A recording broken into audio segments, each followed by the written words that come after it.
first one called the one at Mardi Gras.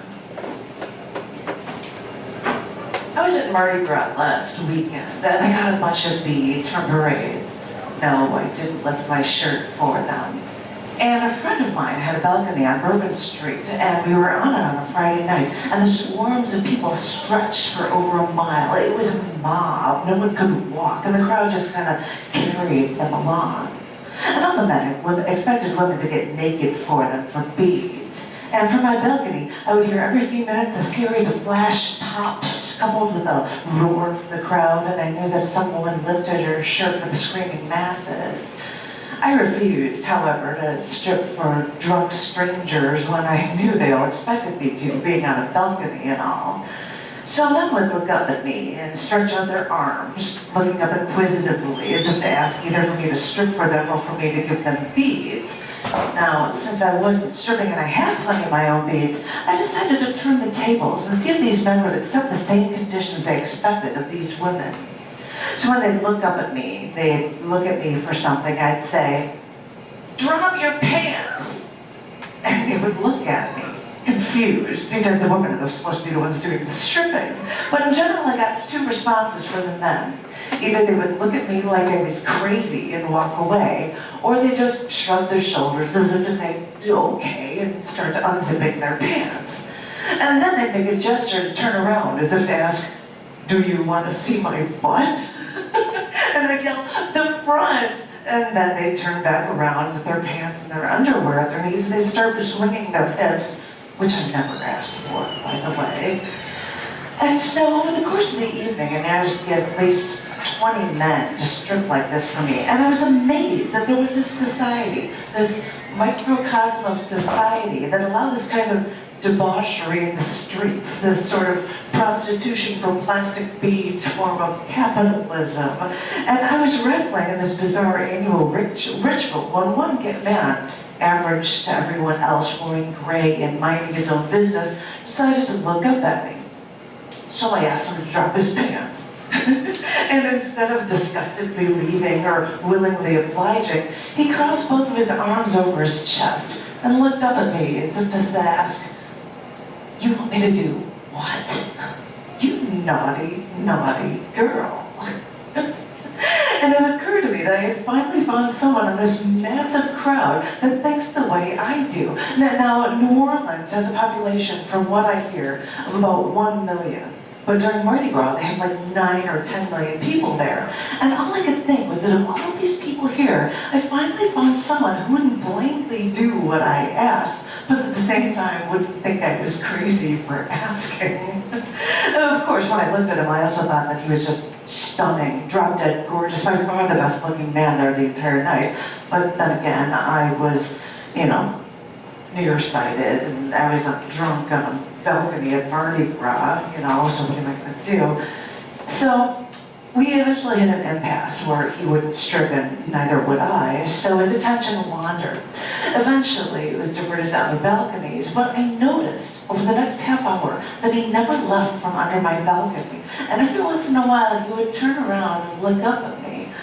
Oh boy, I was thinking the entire time, I know this is no way to start a relationship. I'm not even sure if the guy lives anywhere near me, and I haven't even actually had a real conversation with him, but he seems near perfect. And all this time, we're all screaming and partying at Mardi Gras, and he'd still occasionally turn around and look up to make sure that I was still there. And finally, he looked at me, signaling that he had to move on with his friends. And so I held up my index finger to make him wait, and then I threw him some beads. Part of me threw him at him because he was a good sport, putting up with my taunting and still not giving in. But a part of me threw him because I saw in him the strong sense of values and the sense of self-worth, the sheer love of life, the desire to be alive that I had possessed all along and had always been looking for in someone else.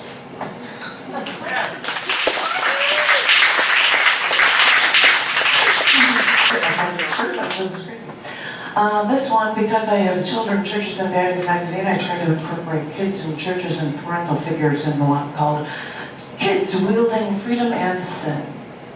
As close as I can get to the same time. Whenever the kids go away to school, they're suddenly on their own, and every sin suddenly now is within their grasp.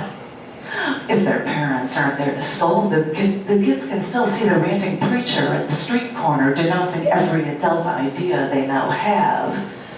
The preacher says the #1 sin is lust, but all the kids know is that, well, they don't know if it's lust or if it's pride or greed. Only their own thoughts. They love gluttony and sloth. They don't let envy or wrath has anything to do with their adult urges now.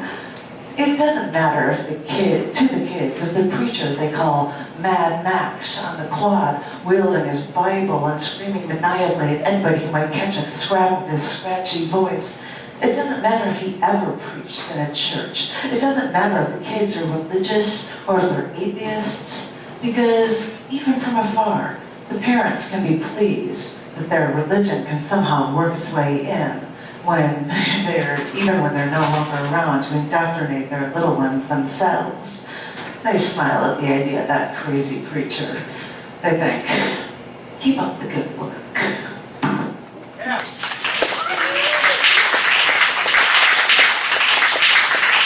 I in the future of a bunch of dreams, and this is a prose piece, and I just said whether you forget it or not, might be murder. So this is a dream about murder. I had a dream last night. It was different from my usual dreams. Usually I dream about stuff that seems pretty real, somewhat mundane, and it was usually frustrating. But I don't know if it was the wine that I had at the Thanksgiving feast at Rachel's down the block, or if I'd heard some strange story on television earlier, but I dreamt about murder. Dave and I were staying at a hotel. I don't know where the hotel was, but it was on a body of water. I think it was a lake, not an ocean or anything. And I remember at some point, it was dawn in the dream, and I went for a jog. I noticed 2 good-looking men outside while I was on my jog, and then I went down the hill toward the water. I wanted to jog along the water, but they had it roped off.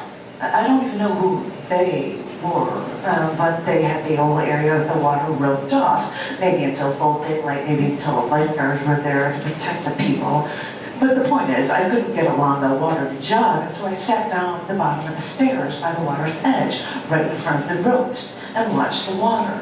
And a woman came along and sat down at the stairs, and sat down right next to me to watch the water, too. I remember thinking that I didn't like her being so close, that I like a sense of personal space.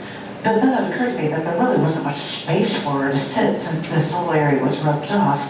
And the thing is, I don't even like to jog. Oh, so anyway, I don't even know why I went for that jog, or at what point in time in my dream in that jog that it occurred, but I know that in the dream, I killed someone.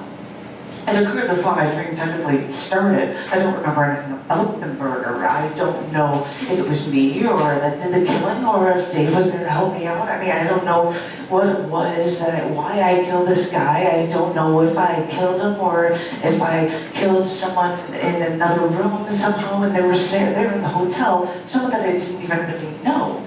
And the thing is, I was wearing fake nails during the murder, I think, or at least that's what I inferred in my dream, because I thought I'd lost one of them at the scene of the crime. And I was in this main part of this movie just trying to remove my fake nails in the bathroom, trying to get them off because they might implicate me in the murder. So there I am in the bathroom removing my nails, and there were these plastic nails glued onto my real nails, and they didn't even have nail polish on them. They were still just white plastic.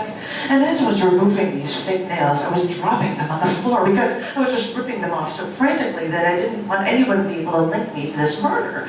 So then I finally got them all off, but I was still worried that I had a little glue left on my real fingernails, and so I was trying to scrape that off, and I was then trying to pick up all the nails off of the bathroom floor, and then someone fell, and they all fell to the right of the toilet, and they were on a tile floor. And I remember thinking that I was picking them up, but I also picked up a dust ball and a used piece of clear tape.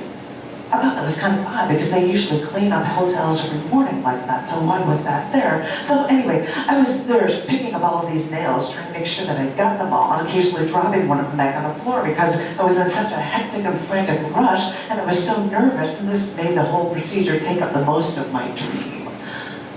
Once I had all of the nails, the only thing I could then think was then how to dispose of these fake nails. And the rest of the dream became a frantic effort of trying to figure out how to get rid of them so that they couldn't be traced back to me. I thought that I could just flush them down the toilet, but then I thought that maybe there's a chance that one of them wouldn't go down, and then it would just be sitting at the bottom of the toilet, and then I wouldn't even notice, and then I would go home, and then I would see that there was actually one piece of key evidence left in the toilet for me, and then maybe this murder. So there I was, trying to figure out, well, wait, is there a way to sift through the sewer water from the hotel? So then I thought maybe I should just flush them all in different toilets to go to various public bathrooms around town and flush them all, one at a time in different places. And then I started to worry about that nail that I left at the scene of the crime. Wondered if maybe it took more than the actual glue with it. That if I actually took some of my nail with it, I could have left DNA evidence at the scene of the crime and there would be nothing that I could do. And then I started to wonder if I actually lost that nail at the scene of the murder, or if I was just overreacting. And then I wondered if anyone even had found that dead body yet, all that time laying there on some hotel floor.